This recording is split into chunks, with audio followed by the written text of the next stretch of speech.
মৰমৰ ছাত্ৰ-ছাত্ৰীসকল মই বনজিত ছাৰে তোমালোক আটাইকে পুনৰবাৰ কক্ষালৈ স্বাগতম জনাইছো ছাত্ৰ-ছাত্ৰীসকল ইতিমধ্যে আমি কেইবাটাও অংশৰ দ্বাৰা দশম শ্ৰেণীৰ সমাজ বিজ্ঞান পাঠ্যপুথিৰ ৰাজনীতি আৰু অৰ্থনীতি বিজ্ঞান বিভাগৰ দ্বিতীয়টো পাঠ আন্তৰ্জাতিক সংস্থা ৰাষ্ট্ৰসংঘ আৰু অন্যান্য এই বিষয়ত বিশদ আলোচনা তথা ইয়াৰ আগৰ অংশটিত আমি পাঠভিত্তিক প্ৰশ্ন উত্তৰসমূহ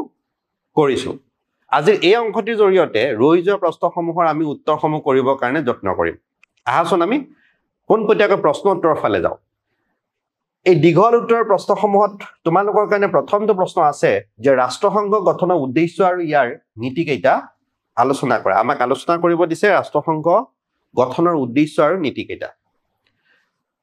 যদি আমি চাওঁ ৰাষ্ট্ৰসংঘৰ সনদত মুঠ 111 অনুচ্ছেদ আছে আৰু ইয়াৰ 1 নম্বৰটো অনুচ্ছেদত কি আছে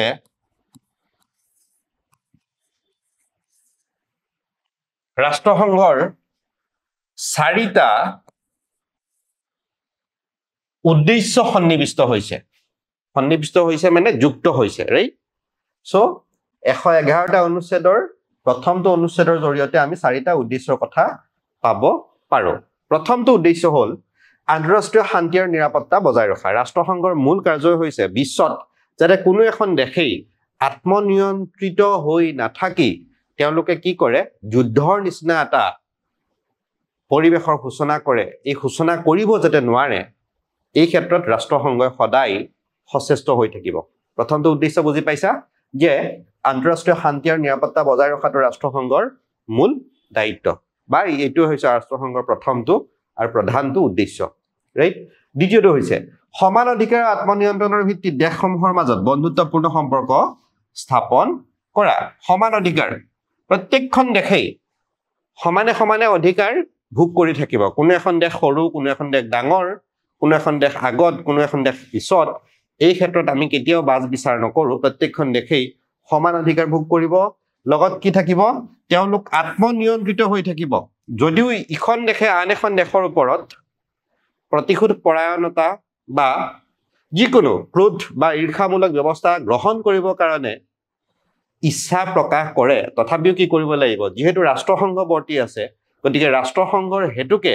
আমি কি কৰিব লাগিব প্ৰত্যেকখন দেশেই আত্মনিয়ন্ত্ৰিত হৈ থাকিব লাগিব লগত দেশসমূহৰ মাজত আমি সদায় কেৱল বন্ধুত্বপূৰ্ণ সম্পৰ্কহে বজাই ৰাখিব পাৰিম দ্বিতীয়টো উদ্দেশ্য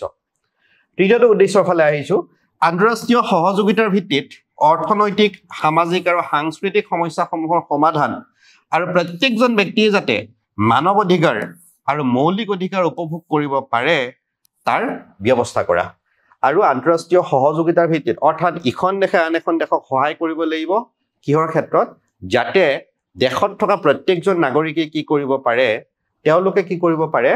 যে অৰ্থনৈতিক সামাজিক আৰু সাংস্কৃতিক যিবোৰ সমস্যা থাকে এই সমস্যাসমূহৰ সমাধান কৰিব পাৰে লগত কি কৰিব পাৰে প্ৰত্যেকজন ব্যক্তিয়ে যাতে মানৱ অধিকাৰ আৰু মৌলিক অধিকাৰ উপভোগ কৰিব পাৰে মানৱ অধিকাৰ বুজি পাইছা মানৱীয় যিবোৰ প্ৰমূল্য সেই প্ৰমূল্যবোৰ থকা যিবোৰ অধিকাৰ সেই অধিকাৰবোৰ ভোগ কৰিব পাৰে লগত মৌলিক অধিকাৰ মৌলিক মানে কোনবোৰ অধিকাৰ আমাৰ জীৱন যাপনৰ যিবোৰ অধিকাৰ আছে ৰাইট ধৰ্মীয় অধিকাৰ আমাৰ যিবোৰ আছে আমাৰ ৰাজনীতিৰ অধিকাৰ যিবোৰ আছে সম্পত্তিৰ অধিকাৰ শেহতীয়াভাৱে সংযোজিত হৈছে এই অধিকাৰসমূহ হৈছে মানুহৰ মৌলিক অধিকাৰ যিবোৰ মানুহৰ মৌলিক প্ৰয়োজন সেই মৌলিক প্ৰয়োজনসমূহক লৈ কিছুমান অধিকাৰ দিয়া হৈছে প্ৰত্যেকজন নাগৰিককে অন্ন বস্ত্ৰ বাসস্থান এইবোৰৰ ওপৰত মানুহৰ অধিকাৰ আছে সেই অধিকাৰসমূহ যাতে প্ৰত্যেকজন নাগৰিকেই উপভোগ কৰিব পাৰে তাৰ ব্যৱস্থা কৰাটোৱে হৈছে ৰাষ্ট্ৰসংঘৰ মূল উদ্দেশ্য ঠিক আছে ইয়াৰ পিছৰটো উদ্দেশ্যৰ ফালে আহিছো উল্লেখিত উদ্দেশ্যসমূহ যিবোৰ উল্লেখিত আমি উদ্দেশ্যৰ কথা কলো সাধনৰ বাবে বিভিন্ন দেশৰ মাজত সম্বন্ধ প্ৰতিষ্ঠাৰ কেন্দ্ৰ হিচাপে সম্বন্ধ প্ৰতিষ্ঠাৰ কেন্দ্ৰ কোন হৈ থাকিব ৰাষ্ট্ৰসংঘ হৈ থাকিব মেইন কেন্দ্ৰ ৰাইট মূল অভিকেন্দ্ৰ থাকিব ৰাষ্ট্ৰসংঘ সো প্ৰত্যেকটো অৰ্থনৈতিক সামাজিক বা ৰাজনৈতিক যদি আমি অধিকাৰসমূহ ভোগ কৰিব লাগে বিশ্বৰ প্ৰত্যেকখন দেশৰ প্ৰত্যেকজন নাগৰিকে তেতিয়া হলে দেশসমূহৰ মাজত এটা সমন্বয় প্ৰতিষ্ঠা কৰিব কোনে ৰাষ্ট্ৰসংঘ সমন্বয় প্ৰতিষ্ঠা কৰিব নিশ্চয়কৈ বুজি পাবৰ কাৰণে সক্ষম হৈছা এইখিনি আছিল ৰাষ্ট্ৰসংঘৰ উদ্দেশ্য ইয়াৰ পিছত আহিছো আমি নীতিসমূহৰ কাৰণে নীতিটো হ'ল প্ৰথমটো সকলো সদস্য ৰাষ্ট্ৰই সমান সাৰ্বভৌম নীতিৰ ভিত্তিত ৰাষ্ট্ৰসংঘ প্ৰতিষ্ঠা হ'ব সমান সাৰ্বভৌম মই ইতিমধ্যে কৈ আহিছো সাৰ্বভৌম মানে কি বাৰু স্বাধীন স্বতন্ত্ৰীয়া সৰ্বোচ্চ ক্ষমতাৰ অধিকাৰী গতিকে কোনো এখন দেশ কম স্বাধীন কোনো এখন দেশ বেছি স্বাধীন এই কথাটো কেতিয়াও ৰাষ্ট্ৰসংঘত আলোচ্য বিষয় নহব ঠিক আছে সকলো দেশে সমান সাৰ্বভৌম নীতিৰ আধাৰত ৰাষ্ট্ৰসংঘ প্ৰতিষ্ঠা হ'ব দ্বিতীয় কথাটো হ'ল এই সেকেন্ড নীতিটো হ'ল ৰাষ্ট্ৰসংঘৰ সনদত উল্লেখ থকা নিয়মাৱলী মানি লৈ সকলো সদস্য ৰাষ্ট্ৰই কি কৰিব নিজা দায়িত্ব পালন কৰিব লাগিব প্ৰত্যেকখন ৰাষ্ট্ৰকে কিছু কিছু স্বতন্ত্ৰীয় দায়িত্ব দিয়া থাকিব সেই দায়িত্বসমূহ তেওঁলোকে কেনেধৰণে সমাধা কৰিব তেওঁলোকে ৰাষ্ট্ৰসংঘৰ সনদত উল্লেখিত নিয়মাৱলীৰ আলমত তেওঁলোকক দিয়া মূল দায়িত্বসমূহ পালন কৰিব আন্তঃৰাষ্ট্ৰীয় শান্তি ইণ্টাৰনেশ্যনেল পিচ সিকিউৰিটি এণ্ড ন্যায়ত কোনো আঘাত নোহোৱাকৈ সকলো সদস্য ৰাষ্ট্ৰই সকলো ধৰণৰ বিবাদ শান্তিপূৰ্ণভাৱে মীমাংসা কৰিব লাগিব অৰ্থাৎ সদস্য ৰাষ্ট্ৰৰ মাজত যদি কেতিয়াবা সমিলমিলৰ অভাৱ হয় তেতিয়াহ'লে ৰাষ্ট্ৰসমূহে কি কৰিব পাৰে ৰাষ্ট্ৰসংঘত তেওঁলোকৰ ওজৰ আপত্তিসমূহ দাখিল কৰিব পাৰে আৰু সেই তেওঁলোকৰ মাজত এটা শান্তিপূৰ্ণভাৱে বিষয়সমূহ পুংখানুপুংখভাৱে আলোচনা হ'ব আৰু আলোচনাৰ মাধ্যমত তেওঁলোকক প্ৰত্যেকখন ৰাষ্ট্ৰই যাতে কোনো আন্তঃৰাষ্ট্ৰীয় নিৰাপত্তা সিকিউৰিটিত যাতে কোনো ব্যাঘাত নজন্মে আনফালে international peace of court of justice আমি যেটো পাই আহিছো ৰাইট ন্যায়ত যাতে কোনো আঘাত নপৰে ঠিক তেনেধৰণে সদস্য ৰাষ্ট্ৰসমূহে ইখনে আনখন দেশৰ লগত কি কৰিব এটা সৌহাৰ্দ্যপূৰ্ণ মনোভাৱ বৰ্তাই ৰাখি জীৱন যাপন কৰিবৰ কাৰণে সক্ষম হ'ব ইয়াৰ পিছৰটো নীতিৰ ফালে আহিছো আন্তঃৰাষ্ট্ৰীয় সম্পৰ্ক ৰক্ষাৰ স্বাৰ্থত কোনো সদস্য ৰাষ্ট্ৰই শক্তি প্ৰয়োগ কৰিব নোৱাৰিব ৰাইট আন্তৰ্জাতিক সম্পৰ্ক ৰক্ষাৰ স্বাৰ্থত কোনো এখন দেশ যদি শক্তিশালী হয় শক্তিশালী মানে কোন ফালৰ পৰা আমি বাৰু শক্তিশালী বুলি কম অৰ্থনৈতিকভাৱে শক্তিশালী হ'ব পাৰে ৰাজনৈতিকভাৱে শক্তিশালী হ'ব পাৰে কূটনৈতিক দিশত শক্তিশালী হ'ব পাৰে ৰাইট ঠিক তেনেধৰণে যদিও শক্তিশালী হয় তেতিয়াহ'লে কি কৰিব নোৱাৰিব যে আন্তৰ্জাতিক সম্পৰ্ক ৰক্ষাৰ স্বাৰ্থত অৰ্থাৎ তেওঁলোকে যদি নিজৰ শক্তি প্ৰদৰ্শন কৰিবলৈ হয় তেতিয়াহ'লে ৰাষ্ট্ৰসংঘৰ কোনো দৰকাৰ নাই অৰ্থাৎ এখন ৰাষ্ট্ৰই যদি নিজৰ শক্তি প্ৰদৰ্শন কৰিব বুলি ভাবে আন এখন ৰাষ্ট্ৰৰ ওপৰত তেতিয়াহ'লে ৰাষ্ট্ৰসংঘত থকা কথাটো কেতিয়াও যুগুত নহয় ৰাইট গতিকে এই ক্ষেত্ৰত কি হয় আন্তৰ্জাতিক সম্পৰ্ক ৰক্ষাৰ স্বাৰ্থত কোনো এখন দেশেই আন এখন দেশৰ ওপৰত শক্তি প্ৰয়োগ কৰিব কেতিয়াও নোৱাৰিব ঠিক আছে ইয়াৰ পিছৰটো নীতিৰ ফালে আহিছো সনদত উল্লেখ কৰা মতে ৰাষ্ট্ৰসংঘই কোনো ব্যৱস্থা গ্ৰহণ কৰিলে যদি কিবা তেনেধৰণৰ ব্যৱস্থা গ্ৰহণ কৰে তেতিয়াহ'লে সদস্য ৰাষ্ট্ৰসমূহে ৰাষ্ট্ৰসংঘক সহায় কৰিব লাগিব মূলতঃ অভিকেন্দ্ৰ থাকিব ৰাষ্ট্ৰসংঘ আৰু ৰাষ্ট্ৰসংঘই শাস্তিমূলক ব্যৱস্থা গ্ৰহণ কৰা ৰাষ্ট্ৰক সহায় কৰিব নোৱাৰিব অৰ্থাৎ কোনোবা এখন দেশে ৰাষ্ট্ৰসংঘৰ যদিও সদস্য ৰাষ্ট্ৰ হয় তেওঁলোকে কি কৰিছে ৰাষ্ট্ৰসংঘৰ নীতি নিয়মবোৰ পালন কৰা নাই নীতি বহিৰ্ভূতভাৱে তেওঁলোকে শক্তি প্ৰদৰ্শন কৰিবলৈ গৈছে বা আন এখন দেশৰ ওপৰত তেওঁলোকে কি কৰিছে আঘাত ঘানিছে ৰাইট ঠিক তেতিয়া কি কৰিব ৰাষ্ট্ৰসংঘ যদি সেই দেশখনক শাস্তি বিহিছে অৰ্থাৎ শাস্তি তেওঁলোকক দিছে কিহৰ কাৰণে দিছে কাৰণ তেওঁলোকে অনুশাসন ভংগ কৰিছে সো এই শাস্তি দিয়া দেশখনৰ লগত আন দেশ বোলে কি কৰিব নোৱাৰিব সনাপিটিকা কৰিব নোৱাৰিব বুজি পাইছা নিশ্চয়কৈ ইয়াৰ পিছৰটো নীতিলৈ আহিছো ৰাষ্ট্ৰসংঘৰ সদস্য ৰাষ্ট্ৰসমূহৰ আভ্যন্তৰীণ বিষয়ত হস্তক্ষেপ কৰিব নোৱাৰিব অৰ্থাৎ হস্তক্ষেপ নকৰিব ৰাষ্ট্ৰসংঘই যদি সদস্য ৰাষ্ট্ৰসমূহৰ যিবোৰ আভ্যন্তৰীণ বিষয় ৰাইট আভ্যন্তৰীণ বিষয় বিভিন্ন বিষয় থাকিব পাৰে এখন দেশ চলিব হলে তাত আভ্যন্তৰীণ নিশ্চয়কৈ বিভিন্ন দিশ থাকে এই দিশসমূহৰ ওপৰত ৰাষ্ট্ৰসংঘই কেতিয়াও হস্তক্ষেপ কৰিব নোৱাৰিব আশা কৰিছো তোমালোকে বুজিবৰ কাৰণে সক্ষম হৈছা উদ্দেশ্য বেলেগকে আৰু নীতিসমূহ বেলেগ ধৰণেৰে ঠিক আছে ইয়াৰ পিছৰ প্ৰশ্নটো লৈ আহিছো পিছৰ প্ৰশ্নটো হ'ল ৰাষ্ট্ৰসংঘৰ নিৰাপত্তা পৰিষদৰ ওপৰত এটা টোকা লিখা নিৰাপত্তা পৰিষদৰ ওপৰত আমি এটা টোকা লিখিব লাগে এই টোকাটো কেনে ধৰণৰ হ'ব বাৰু ৰাষ্ট্ৰসংঘৰ নিৰাপত্তা পৰিষদৰ যদি আমি কথা কওঁ তেতিয়াহ'লে ই এটা একদম অত্যন্ত কি হয় দৰকাৰী অংগ হয় অৰ্গান নিৰাপত্তা পৰিষদ সিকিউৰিটি কাউন্সিল আৰম্ভণিতে ৰাষ্ট্ৰসংঘ গঠন হোৱাৰ সময়ত 5খনহে সদস্য ৰাষ্ট্ৰ পাম যিখিনি কি হয় একদম আৰম্ভণিতে সদস্য ৰাষ্ট্ৰ আছিল যিসকল ৰাষ্ট্ৰ আছিল এই সকল হ'ল স্থায়ী সদস্য ৰাষ্ট্ৰ আৰু অস্থায়ী সদস্য ৰাষ্ট্ৰৰ সংখ্যা আছিল 6খন ৰাইট 6খন হ'ল এটো হ'ল স্থায়ী পাৰ্মানেন্ট আৰু এটো হ'ল অস্থায়ী ৰাইট 6খন ৰাষ্ট্ৰ হ'ল অস্থায়ী সদস্য ৰাষ্ট্ৰ কিন্তু 1963 চনত ৰাষ্ট্ৰসংঘৰ সনদ সংশোধন হ'ল সংশোধন কৰি অস্থায়ী সদস্য ৰাষ্ট্ৰৰ সংখ্যা আমি কিমানলৈ বৰ্ধিত কৰিলো 10 খনলৈ বঢ়াই দিলো আৰু নিৰাপত্তা পৰিষদৰ অস্থায়ী সদস্যসকলক সাধাৰণ সভাই নিৰ্বাচিত কৰে এই নীতি নিয়মটো 1963 চনৰ পিছত গঠন কৰা হ'ল প্ৰণয়ন কৰা হ'ল যে ৰাষ্ট্ৰসংঘৰ যিবোৰ নিৰাপত্তা পৰিষদৰ অস্থায়ী সদস্যসকলক সাধাৰণ সভাই জেনেৰেল এছেম্বলিয়েহে নিৰ্বাচিত কৰিব স্থায়ী সদস্য ৰাষ্ট্ৰকেইখন হ'ল আমি নাম ল'ব পাৰো America great Britain France Russia আৰু চীন এই স্থায়ী সদস্য ৰাষ্ট্ৰকেইখনৰ নাম ৰাইট স্থায়ী সদস্যসকলৰ ভেটো প্ৰয়োগ ক্ষমতা আছে সেইবাবে কোনো বিষয়ত স্থায়ী সদস্যই ভেটো দিলে সিদ্ধান্ত গ্ৰহণ নহয় ভেটো ক্ষমতা ওকে স্পেশাল পাৱাৰ কাক দিয়া হৈছে কেৱল সদস্য ৰাষ্ট্ৰ 5খনকহে দিয়া হৈছে যে তেওঁলোকে যদি কোনো এটা বিষয়ত হস্তক্ষেপ কৰিব বিচাৰে তেতিয়াহলে তেওঁলোকে যদি কয় এই বিষয়টো কেতিয়াও গৃহীত নহব অৰ্থাৎ ভেটো ক্ষমতা থকা ৰাষ্ট্ৰ যদি কোনোবাখনে কৈছে যিকেখন কি হয় নিৰাপত্তা পৰিষদৰ স্থায়ী সদস্য ৰাষ্ট্ৰ হয় তেতিয়াহলে এই নিৰ্দিষ্ট বিষয়টো সদায় গ্ৰহণ কৰিব পৰা নাযাব ঠিক আছে ভেটো স্পেশাল পাৱাৰ ভেটো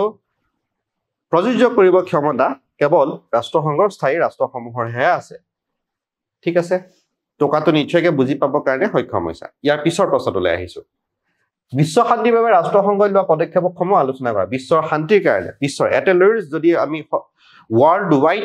কথাটো ভাবো তেতিয়াহলে তাত শান্তি ব্যাঘাত নহব কাৰণে ৰাইট ৰাষ্ট্ৰসংঘ কেনে ধৰণৰ স্টেপস আঁচনিবোৰ যুগুত কৰিছে বা লৈছে জনগণৰ মনৰ পৰা যুদ্ধৰ বিভীষিকাৰ পৰা ৰক্ষা কৰি বিশ্বত শান্তি প্ৰতিষ্ঠাৰ বাবে 1945 চনত কি গঠন কৰা হৈছিল ৰাষ্ট্ৰসংঘ নামৰ আনটা আন্তৰ্জাতিক সংগঠন গঠন কৰা হৈছিল যেটো নেকি জাতীয় সংঘৰ পিছৰটো সংগঠন ৰাইট দ্বিতীয় বিশ্বযুদ্ধৰ পিছত আৰু আজি প্ৰায় 70 বছৰত ভৰি দিলেহি এই সংগঠনটোৱে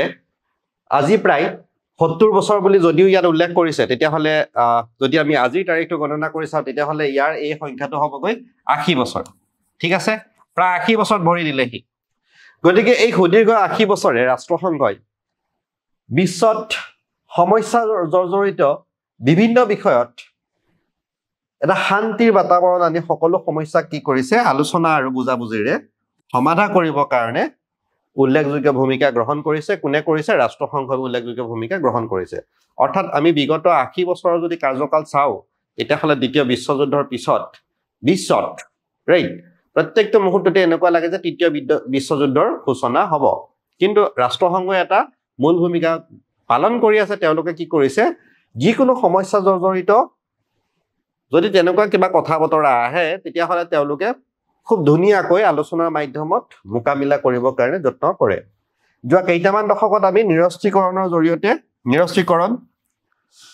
ৰাষ্ট্ৰসংঘই বিশ্বৰ ৰাষ্ট্ৰসমূহৰ মাজত কি কৰিছে যুদ্ধৰ পৰিৱেশ নাইকিয়া কৰিবলৈ চেষ্টা চলাই আহিছে অৰ্থাৎ ৰাষ্ট্ৰসংঘ যদিও আছে তথাপিতো আমি কিন্তু যুদ্ধৰ পৰিৱেশৰ একেবাৰে হাম কটা বুলি কেতিয়াও ক'ব নোৱাৰিম কিন্তু এটা কথা আমি ক'ব পাৰিম যে বিশ্বত শান্তি শৃংখলা অটুট ৰখাৰ ক্ষেত্ৰত ৰাষ্ট্ৰসংঘই যথেষ্ট ভূমিকা পালন কৰি আহিছে ইয়াৰ পিছত যদি আমি চাও তেতিয়াহলে 1952 চনৰ জানুৱাৰী মাহত ৰাষ্ট্ৰসংঘই কি কৰিছে নিৰস্ত্ৰীকৰণ আয়োগ গঠন কৰিছে আৰু তাৰ পিছৰে পৰা ৰাষ্ট্ৰসংঘৰ তৎপৰতাত তলত দিয়া চুক্তিসমূহ সম্পাদিত হৈছিল নিৰস্ত্ৰীকৰণ ওকে অস্ত্ৰ-শস্ত্ৰ নাইকিয়া ব্যৱস্থাটো প্ৰথমটো কি কৰিছে 1963 চনত তেওঁলোকে কি কৰিছে আংশিকভাৱে আণৱিক অস্ত্ৰৰ বিস্ফোৰণ নিষিদ্ধ চুক্তি পাৰ্চিয়াল নিউক্লিয়াৰ টেষ্ট বেন ট্ৰিটি মনত ৰাখিবা প্ৰথমটো নিৰস্ত্ৰীকৰণ চুক্তি সম্পাদিত কৰিছে এক নম্বৰতে কি কৰিছে 1963 চনত তেওঁলোকে কি কৰিছে আংশিকভাৱে আণৱিক অস্ত্ৰৰ বিস্ফোৰণ নিষিদ্ধকৰণ চুক্তি সেকেন্ড 1967 চনত বহি মহাকাশ চুক্তি আউটাৰ স্পেচ ট্ৰিটি বহি মহাকাশ চুক্তি মনত ৰাখিবা 1963 1967 1968 পাৰমাণৱিক অস্ত্ৰ সংকোচন চুক্তি নিউক্লিয়াৰ নন প্ৰলিফাৰেশ্যন ট্ৰিটি ওকে 1968 চনত পাৰমাণৱিক অস্ত্ৰ সংকোচন চুক্তি 1971 চনত কি কৰিছে সমুদ্ৰতলী নিয়ন্ত্ৰণ চুক্তি যাক কোৱা হৈছে সি বেড কন্ট্ৰোল ট্ৰিটি মনত ৰাখিবা 1963 চন 1967 চন 1968 চন আৰু 1971 চনৰ বেলেগ বেলেগ ধৰণে কৰা চুক্তি কিহৰ ওপৰত কৰিছে নিৰস্ত্ৰীকৰণৰ ওপৰত কৰিছে 1972 চনৰ কথা যদি আমি চাও তেতিয়া হলে কি কৰিছে সল্ট সমুৱাই সল্ট 1 এণ্ড সল্ট 2 সল্ট আমি পিছত পাম SALT 1 strategic arms limitation treaty SALT 1 strategic arms limitation treaty 1979 কি কৰিছে SALT 2 strategic arms limitation treaty 2 1993 কি কৰিছে পাৰমাণৱিক অস্ত্ৰ নিয়ন্ত্ৰণ চুক্তি মনত ৰাখিবা নিউক্লিয়াৰ আৰ্মছ কন্ট্ৰোল ট্ৰিটি পাৰমাণৱিক অস্ত্ৰ নিয়ন্ত্ৰণ চুক্তি 1991 চন আৰু 1993 চনত দ্বিতীয়ভাৱে তেওঁলোকে কি কৰিছে ষ্টাৰ্ট মিছন ষ্টাৰ্ট কৰিছে ষ্টাৰ্টত কি থাকে ষ্টাৰ্ট 1 আৰু start 2 strategic arms reduction treaty মনত ৰাখিবা ষ্টাৰ্ট সল্ট মনত ৰাখিবা ষ্টাৰ্ট মনত ৰাখিবা 1996 চনত কি কৰিছে 158 খন দেশৰ মাজত সম্পাদিত কৰিছে এখন চুক্তি যাক এটা লাৰ্জ খুব বৃহৎ পৰিসৰত কৰা এখন চুক্তি যাৰ নাম হৈছে পাৰমাণৱিক অস্ত্ৰ পৰীক্ষা নিষিদ্ধকৰণ চুক্তি সময় কোৱা হৈছে চিটিবিটি মনত ৰাখিবৰ কাৰণে খুব সহজ চিটিবিটি কম্প্ৰিহেনসিভ টেষ্ট বেন ট্ৰিটি পাৰমাণৱিক অস্ত্ৰ পৰীক্ষা নিষিদ্ধকৰণ চুক্তি এইবোৰ আছিল নিৰস্ত্ৰীকৰণৰ কাৰণে সম্পাদনা কৰা ৰাষ্ট্ৰসংঘই বিভিন্ন চুক্তি আৰু এই চুক্তিবোৰ সমূহৰ দ্বাৰা কি কৰিব বিচাৰিছে যে বিশ্বত শান্তি প্ৰতিষ্ঠা কৰিব বিচাৰিছে আৰু কেৱল শান্তি প্ৰতিষ্ঠাই কৰাই নহয় যে আমি তৃতীয়খন বিশ্বযুদ্ধৰ পৰা দেশখনক যাতে বিৰত ৰাখিব পাৰো বিশ্বখনক যাতে বিৰত ৰাখিব পাৰো এই ক্ষেত্ৰত ৰাষ্ট্ৰসংঘই এটা উল্লেখযোগ্য ভূমিকা পালন কৰা দেখা গৈছে ইয়াৰ পিছৰ প্ৰশ্নটো লৈ আহিছো ভাৰতবৰ্ষৰ ৰাষ্ট্ৰীয় মানৱ অধিকাৰ আয়োগ সম্পৰ্কত এটা টুকা লিখা তোমালোকক যদি লিখিবলৈ দিয়ে ভাৰতবৰ্ষৰ ৰাষ্ট্ৰীয় মানৱ অধিকাৰ আয়োগ ওকে এই ক্ষেত্ৰত যদি আমি ক'বলৈ যাওঁ তেতিয়া হলে 1993 চনৰ কথা ক'ব লাগিব তেতিয়া জুন মাহ সেই জুন মাহৰ সময়ছোৱাত ভিয়েনাত ৰাষ্ট্ৰসংঘ মানৱ অধিকাৰ সম্পৰ্কীয় এখন বিশেষ অধিৱেশন অনুষ্ঠিত হৈছিল আৰু এই অধিৱেশনৰ অন্তৰ্গত প্ৰত্যেকখন সদস্য ৰাষ্ট্ৰতে কি কৰিছিলে মানৱ অধিকাৰ আয়োগ গঠন কৰিবলৈ পৰামৰ্শ আগবঢ়ায় মানৱ অধিকাৰ হিউম্যান ৰাইটছ কমিশন ঠিক আছে মনত ৰাখিবা হিউম্যান ৰাইটছ কমিশন 1993 চনৰ যিবোৰ জুন মাহত ভিয়েনাত এখন ৰাষ্ট্ৰসংঘৰ মানৱ অধিকাৰ সম্পৰ্কে কি হৈছিল এখন বিশেষ সভা অধিৱেশন এখন আহ্বান কৰা গৈছিল আৰু তাত কোৱা হৈছিল প্ৰত্যেকখন সদস্য ৰাষ্ট্ৰই কি কৰিব মানৱ অধিকাৰ আয়োগ গঠন কৰিব আৰু সেই মৰ্মে 1993 চনৰ 12 অক্টোবৰ তাৰিখে কি কৰা হল ভাৰতবৰ্ষত মনত ৰাখিবা এই চনটো বহুত ইম্পৰ্টেন্ট কিন্তু 12 অক্টোবৰ 1993 চন ভাৰতবৰ্ষত কি হল মানৱ অধিকাৰ ৰাষ্ট্ৰীয় মানৱ অধিকাৰ আয়োগ গঠন কৰা হয় আৰু ইয়াৰ ঠিক কিছুদিনৰ পাছতে মানৱ অধিকাৰ সম্পৰ্কীয় ৰাষ্ট্ৰীয় আইনখনত 1994 চনৰ 8 জানুৱাৰী তাৰিখে ৰাষ্ট্ৰপতিৰ অনুমোদন জনাই ৰাষ্ট্ৰপতিয়ে এখন অনুমোদন জনালে তাৰ পিছতেই এই আইনখন মানৱ অধিকাৰ সুৰক্ষা আইন 1993 নামে জনাজাত হয় এতিয়া আমাক এটা প্ৰশ্ন দিব পাৰে যে মানৱ অধিকাৰ আইনখন কেতিয়া গঠন কৰা হৈছিল সো তাৰ উত্তৰত আমি এটা কথাই কম যদিও 1994 চনত ৰাষ্ট্ৰপতিয়ে এখন স্বাক্ষৰ কৰিছে যে তাৰ শুভাৰম্ভণি কৰা হৈছিল 1993 চনতে গতিকে 1993 চনৰ মানৱ অধিকাৰ সুৰক্ষা আইন আৰু সেই 12 অক্টোবৰ তাৰিখটো খুব গুৰুত্বপূৰ্ণ এটা দিন সেই দিনটোতে আমি মানৱ অধিকাৰ দিৱস হিচাপত পালন কৰো ৰাষ্ট্ৰীয় মানৱ অধিকাৰ দিৱস 12 অক্টোবৰ ৰাইট সো সেই নামে জনাজাত হয় আৰু এই আইনখনৰ মতে কি হয় ৰাজ্যবোৰতো মানৱ অধিকাৰ আয়োগ গঠন কৰা হয় কেৱল ভাৰতবৰ্ষৰ নিচিনা এখন বৃহৎ ৰাষ্ট্ৰত থকা বিভিন্ন অংগৰাজ্যতো কি হয় সেই একেটা দিনতেই মানৱ অধিকাৰ সম্পৰ্কীয় ৰাজ্যসমূহলৈ কিছুমান জাৰি কৰা হল নিৰ্দেশ দিয়া হল ৰাজ্যবিলাকত অংগৰাজ্যসমূহতো মানৱ অধিকাৰ আয়োগ গঠন কৰা জৰুৰী আয়োগখনৰ সভাপতিজন কি হ'ব উচ্চতম ন্যায়ালয়ৰ প্ৰাক্তন ন্যায়াধীশ হ'ব লাগিব এই গঠনটো যথেষ্টখিনি দৰকাৰী হয় আৰু ইয়াৰ অন্য সদস্যসকল হৈছে আমি দিব পাৰিম এজন উচ্চতম ন্যায়ালয়ৰ ন্যায়াধীশ বা প্ৰাক্তন ন্যায়াধীশ তেওঁ কৰ্মৰত হ'ব পাৰে বা প্ৰাক্তন হ'ব পাৰে এজন আমি দিব পাৰিম উচ্চ ন্যায়ালয়ৰ ন্যায়াধীশ বা প্ৰাক্তন ন্যায়াধীশ প্ৰথমজন আছে উচ্চতম ন্যায়ালয়, দ্বিতীয়জন আছে উচ্চ ন্যায়ালয়। দুজনক আমি কি কৰিব পাৰিম? মানৱ অধিকাৰ সম্পৰ্কে জনা বা অভিজ্ঞতা থকা ব্যক্তি দুজন সদস্য দিব পাৰিম। ইয়াত আমি এজন দিলো, ইয়াত এজন দিলো, ইয়াত দুজন দিলো। ঠিক আছে, সভাপতিটো আমি বেলেগকে দিলো, সভাপতি প্ৰেচিডেণ্ট।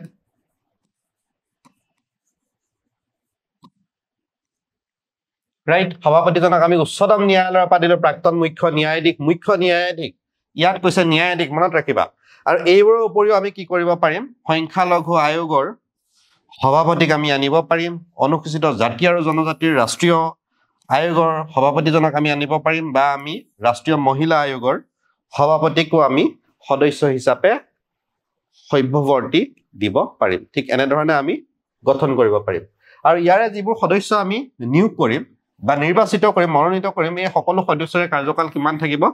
5 বছৰ সময়সীমা থাকিব। আৰু ৰাষ্ট্ৰীয় মানৱ অধিকাৰ আয়োগে ভাৰতত মানৱ অধিকাৰ উলংঘনৰ সকলো দিশ পৰ্যালোচনা কৰি বিহিত ব্যৱস্থাৰ বাবে চৰকাৰৰ ওচৰত প্ৰতিবেদন দাখিল কৰিব। অৰ্থাৎ যদিও অংগৰাজ্যসমূহক নিজৰ নিজৰ অংগৰাজ্যৰ কাৰণে মানৱ অধিকাৰ আয়োগ গঠন কৰিব দিয়া হৈছে, কিন্তু ইয়াৰ নিৰীক্ষণত কোন থাকিব? ৰাষ্ট্ৰীয় মানৱ অধিকাৰ আয়োগ থাকিব। ইয়াৰ পিছৰ প্ৰশ্নটোলৈ আহিছো। মানৱ অধিকাৰ সম্পৰ্কত ৰাষ্ট্ৰসংঘই লোৱা পদক্ষেপসমূহ আলোচনা কৰা। ৰাষ্ট্ৰসংঘই বিশ্বত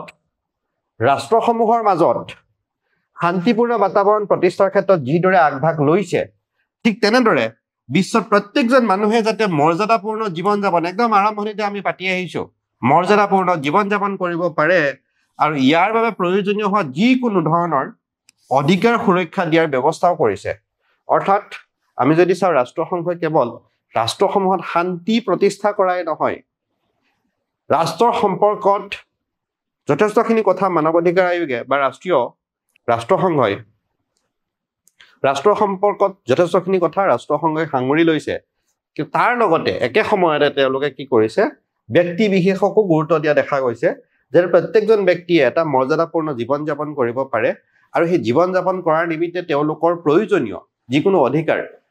সেই অধিকাৰসমূহ সাব্যস্ত কৰা বা উপভোগ কৰাৰ ক্ষেত্ৰত মানৱ অধিকাৰ আয়োগে